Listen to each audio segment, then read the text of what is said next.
Um, yeah, well, like my start, was basically I love hip hop since a kid, like but the teenage years, I started, which was in the '90s, I started taking it very serious because I was in a group, but I was not the main rapper. I was not even a rapper, I was a DJ. Right. And it was Top Dollar and Smoke. That was the name of the group. And basically, I was DJ Angel D. So my boy Top got some trouble. And when he got in trouble, I basically took his place in the Right. group and started writing rhymes. And then then I got in trouble, kinda went away for a little while, and basically came back, and then just was freestyling a lot, had my freestyle game up, but then I was not allowed to go back into New York City, which brought me to living in Jersey City, around the corner from Kenny Parker, which is KRS-One's Right. brother, right? So I used to see Kenny a lot, on my block. I'm like, oh, you live around the corner. Right. And I used to go bring demos to him and all that. He's like, yo, you got some talent, keep rhyming. I wasn't all the way ready though. It was like, compared to artists back then, artists back then, they were surpassing goals of getting to the studio and getting signed and getting the craft out there without social media or anything like that, because it was like more of a word of mouth. If you were dope, people heard about you, and if they heard your music and you were dope, they either bought your music off a mixtape or basically word of mouth was neighborhood. The neighborhoods was gonna pick their favorite MC and be like, yeah, dude and them nice from over here. Woo woo woo. Long story short, I started meeting dudes in Jersey City that could rhyme. Cats like a dude named Dreddy Kruger and another dude named Purvis. Perv, they used to call him, and another cat named Soundwave. They were all MCs. And I was an MC, so we used to all hang out. And then we used to sneak. I used to sneak back into New York with them because they was like, man, we going to New York. I was like, all right, well, we go to New York together and go to Washington Square Park. And then that's where I would meet up with Mos Def. I would meet up with Talib Kweli. I would meet up with Redhead Kingpin. So many MCs came through there. Like Dave Chappelle used to do free shows there. Like literally, like in the middle of just people, just in the middle of the park, just start cracking jokes. Him and Paul Mooney. God bless the dead. So anyway, like it was like a place for artists to, the network and share their craft. And I used to be there.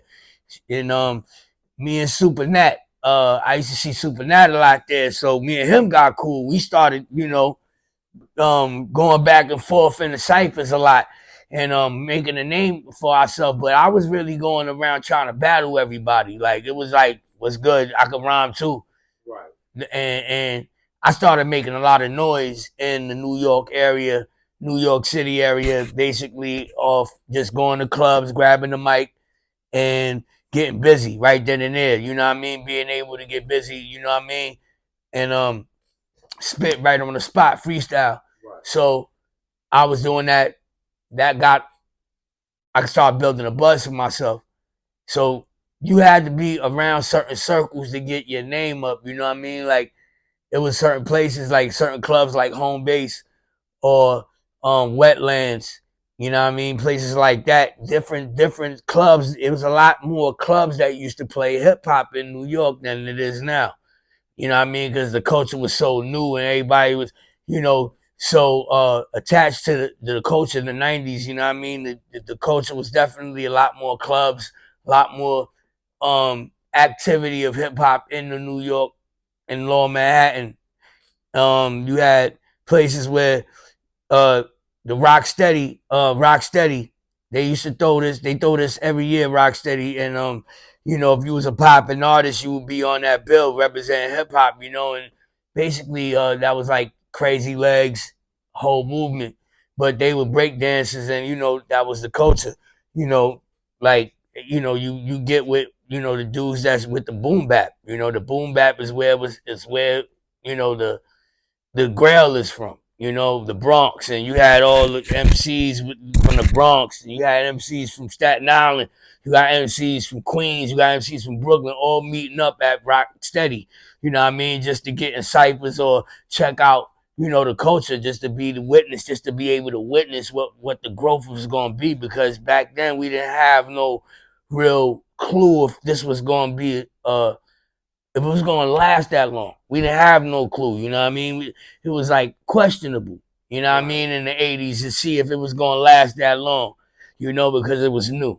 And here we are 50 years later. But in the 90s, basically, yeah, it was like you had to go battle. You had to go see if you know, you couldn't be biting dudes' flows, because if you know, you get caught out there biting somebody's flow style, you automatically get, you automatically get stereotyped, like you sound like this dude or that dude, you know what I mean? So a lot of dudes that sounded like Jay-Z that was trying to sound like Big in the 90s, you know what I mean? Like, or Daz Effects, or run with that style, you know, like it was, you know, like Jay-Z. Like, I keep it a bean, he never used to rap. Like, people's styles evolved during the 90s to 2000s to 2020, where we in now. The last 30 years, hip hop has evolved. The styles, the different flows that people are using now. Most of it is like, the originality is lacking right now, I feel, because most of the music out here sounds like it's already templated, and I feel like some of this, uh, uh, you try to give things, you got to put a spin on certain things that what people won't expect.